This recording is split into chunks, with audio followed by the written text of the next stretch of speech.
పట్టుదల ఉంటే చాలు, వారు ఏదైనా సరే గమ్యం తప్పకుండా చేరవచ్చు.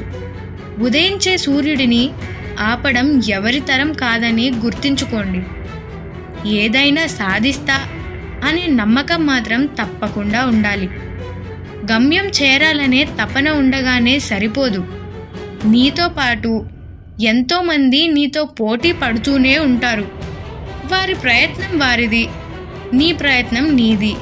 నీకంటే ముందుకు లక్ష్యాన్ని చేరిన వారిని చూసి అసూయ చెందకు. వెనకబడినంత మాత్రాన ఓడినట్టు కాదు. నీ గమ్యం చేరడానికి సమయం ఉందని ఈసారి గట్టిగా ప్రయత్నించు. గమ్యాన్ని చేరు. మనం అనుకున్నదంతా జరగదు, మనకి కావాలి అనుకున్నదంతా దొరకదు. కానీ మనం కష్టపడినా కూడా మనకి దొరక్కపోతాయే.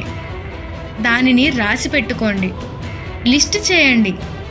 లాస్ట్లో పోయి దేవుణ్ణి అడగండి, ఎందుకు ఇలా చేశావు అని.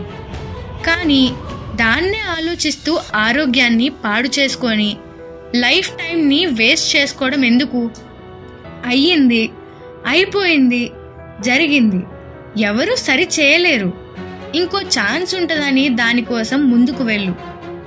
జీవితంలో ఏది ఎప్పుడు రావాలో అప్పుడే తప్పకుండా వస్తుంది. ఏది ఎంతకాలం నీతో ఉండాలో అంతకాలం మాత్రమే ఉంటుంది. నీ చేతిలో ఉన్నది ఒక్కటే. ఉన్నంత వరకు నీతో ఉన్ననాటి విలువ తెలుసుకొని జీవించడమే.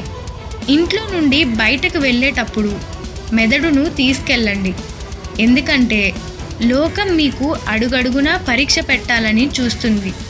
బయట నుండి ఇంట్లోకి వెళ్ళేప్పుడు హృదయాన్ని తీసుకెళ్ళండి. ఎందుకంటే మీ కుటుంబం మీకోసం ప్రేమని పంచాలని ఎదురు చూస్తుంది. ఏడిస్తే నాటకం అంటారు, నవ్వితే ఏం బాధలు లేవు అంటారు, మౌనంగా ఉంటే తప్పు ఒప్పుకున్నట్టే అంటారు, మాట్లాడితే చెడ్డవారు అంటారు, మాట్లాడకపోతే అహంకారం అంటారు, సచ్చాక అయ్యో పాపం అంటారు.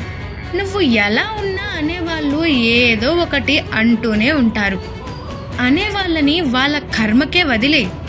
మనం మనకి నచ్చినట్లు బ్రతుకుదాం. ఇంత చిన్న వయసులో చాలా చూసేశావు కదా. బాధ్యతలు పెరిగిపోవడం వల్ల నీకున్న చిన్న చిన్న ఇష్టాలను వదిలేశావు. గొంతుదాకా బాధ ఉన్నా ఓకే అని నవ్వుతూ దాచేస్తున్నావు. అందరూ నీకు చాలా కోపం ఎక్కువ అంటున్నారు, కానీ నీకు చాలా ఓర్పు ఎక్కువ. నటిస్తూ నమ్మించే వాళ్ళు కొందరు, నమ్మి మోసపోయే వాళ్ళు కొందరు, ఎన్ని నిజాలు చెప్పినా నమ్మని వాళ్ళు కొందరు, అబద్ధాలే నిజమని నమ్మేవాళ్ళు కొందరు, చెప్పుడు మాటలు విని మనల్ని దూరం పెట్టేవాళ్ళు, మనమేం తెలియకపోయినా అక్కున చేర్చుకునేవాళ్ళు కొందరు. నేటి సమాజం